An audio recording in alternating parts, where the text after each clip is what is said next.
Hello there and welcome back to another video. I hope your Friday is a good Friday wherever you are. Obviously not Easter being Good Friday and all, but even though it's a rainy day where I am at the moment, and I just hope that you're having as good a time as possible, whatever you are doing, whether you're locked down, still working, whatever. Now I want to talk a little bit about the whole Ligue 1 situation. And also talk a bit about whether the Premier League should follow suit, could they follow suit, and what could be some of the ramifications of it anyway. Let me know what your thoughts are in the comments below about it all. There's a good chance that my cat, being the cat that she is, stood right there, just off camera at the moment. She might come in front of the camera every now and again, but it's fine, don't worry about it. She's a beautiful, beautiful little cat, aren't you? Indeed. So, Ligue 1, fantastically, or in some ways anyway, fantastically, decided very, very swiftly that they were cancelling their season. I think it came on the back of a government speech or something saying that sports won't be able to resume in 2019-2020, or at least until the 1st of September this year, saying that basically the 2019 season will not be able to resume. It will be possible on sunny days to practice an individual sporting activity outdoors, but respecting the rules of social distancing. But what that does mean is that practicing sports or multi-contact sports or anything like that that include multiple people, you will not be able to go ahead and practice that. So what they've done is they have ended the season, they've crowned PSG as the champions. I think they've awarded the Champions League places, and if they do Europa League spots as well, to the teams in the current standings as it is right now, and the same would go for relegation, and the same goes for League 2 or League 2, the league that's underneath League 1 as well. They've crowned the champions of that. I don't know who the champions are, and I don't know who the relegation teams are. I don't follow League 1 that much. I definitely don't follow League 2. No disrespect.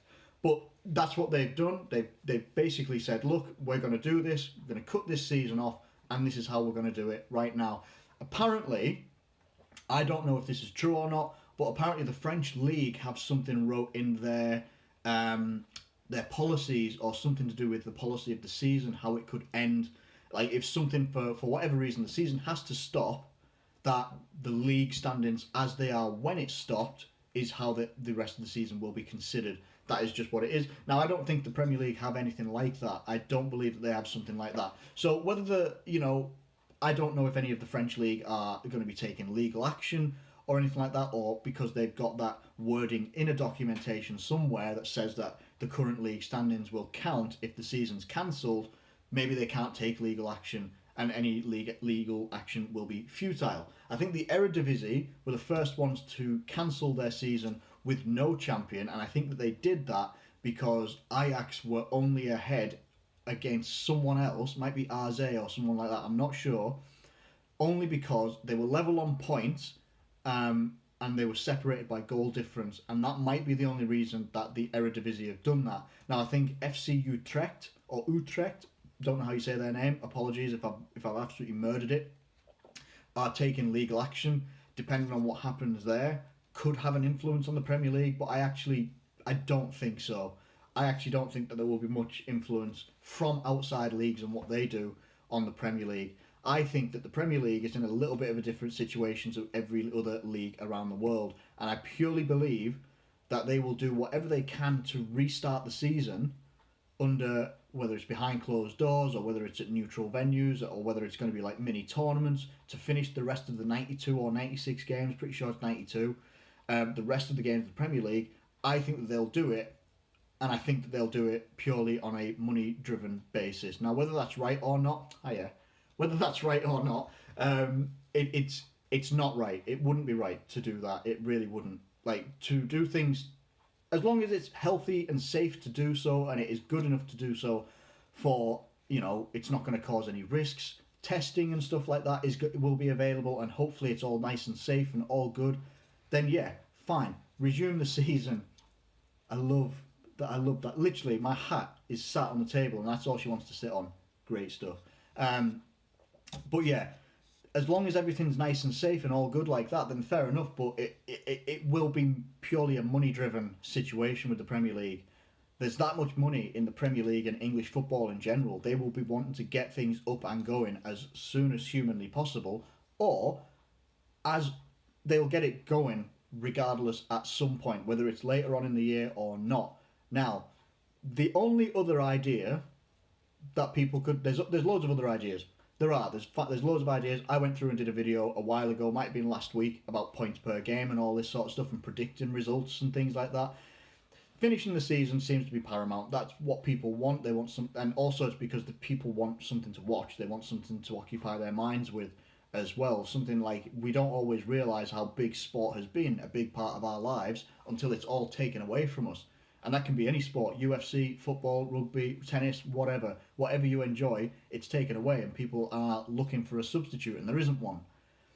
So you do things at neutral venues and stuff like that, it takes away, there's less risk factor, although there's still going to be a lot of players that are going to be interacting with each other as well. How do you stop that? How do you stop, apparently going to be players resuming training wearing masks and some forms of PPE of some sort, and that would then be carried on into games. How effective is that? Because can it restrict breathing? Is it going to affect breathing of a high level athlete running for 90 minutes? And stuff like that, it's surely not going to be very effective for an athlete to be able to wear something over their mask. And I'm not saying that, obviously my hand isn't going to be a mask, but having something like this over your mouth for 90 minutes, and then you're not going to be allowed to spit like a normal athlete would, and people say, oh, spitting's gross, but if you do any form of training or hard training or like heavy physical or long endurance stuff, you have to get rid of that fluid somehow.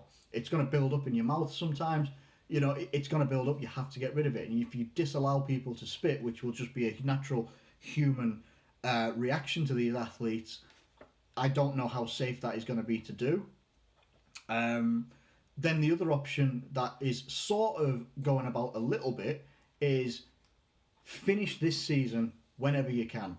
Now, finish this season, and it could even be, say, you resume it in something like November or something like that, or you start finishing it in like November, December, and you sack off the 21-20 season, or no, sorry, the 2021 season, because there's no point, as I think John Barnes has said, there's no point ending this season, having an unfinished season or something like that, starting the next season, and then something else happens and takes away the ability to be able to finish that season as well, and then you have two incomplete seasons. Obviously, the priority changes depending on people's clubs and who they support. The priority for me is about the public and the public health of everybody involved. There is a part of me, there's genuinely, and I'll be totally honest, there's genuinely a part of me that hopes we can finish it and Liverpool are able to finish the job and get, win the title, all that sort of business. Definitely, that is definitely something I'll be 100% touch wood honest about. I do want us to be able to earn the title, to win the title, and be able to get what we've worked so hard for this year. But that does not go over the health and safety of the public, not just the athletes that are involved, like our football players, our managers, our club, anyone that's involved in football, and then the fans as well, stopping fans from gathering at stadiums and stuff like that. Like it just, there's so many different factors of this. You would have to do stuff at neutral venues, in my opinion, because when you've got, say, a Liverpool fan base that haven't won a title in 30 years, on the cusp of winning a title for the very first time in 30 years, and you're going to stop people from gathering at Anfield. I'm not saying that Liverpool fans are disrespectful to government guidelines, but I am saying that you'd have a very hard time, very, very, very difficult time stopping people from gathering in the streets of Liverpool, especially after something so monumental, after 30-year wait for a title. I'd say you'd have to go neutral venues, and I don't know where that would be. I don't know what the options would be in terms of that. I don't think the Premier League will follow the French League's model of what they've done here, where they cancel the season, crown Liverpool as champions, crown the Champions League places and Europa League places where they are right now, same with relegation, and then do the same with the Championship, which would be Leeds coming up, West Brom would be coming up, I think. Playoffs, I don't know how you're going to sort that out, because obviously the Premier League don't have playoff places, so we don't have to deal with that, but the Championship would have to. Same, I think, goes for, I don't know if they have relegation playoffs or anything like that, but there's relegation places in the Championship, and then it's League One, and then it's League Two. There's a drip-on effect for every single league in English football. I think that the government and football would rather, as they've stated, they would rather have football come back on behind closed doors at some point. I think the very, very, very, very, very, very, very last resort would be doing what the French league have done. And there would be so many teams, not just rival teams to Liverpool, but like relegation teams that would be so against it. So many legal battles, I imagine, would be thrown up straight away. I don't know. What are your thoughts on all of this that I've spoke about today? What are your thoughts on finishing the league? What are your thoughts on sport in general at the moment? But I will end with wishing you a very good weekend. I don't make videos over the weekend. It's a little bit of downtime. I have a lot of downtime, but it's a little bit of downtime I have with my other half, and I like to enjoy that. So I hope you have a good weekend. I really, really do. Hope whatever you're doing throughout the weeks, whether you're furloughed, whether you're at work, whatever you're doing, I hope that you're staying safe, you're being safe, you're taking care of yourself, being well, and just enjoy whatever time that you've got to yourself, with your family, whoever you're with, whatever you're doing. Take care, be safe, be well. Thank you ever so much for watching this video. If you have enjoyed it, please do like it. Get your comments in below as well, because they are valued and I can use them in a future video as well. Thank you once again. Take care, and I'll catch you later. Oh, what a legend.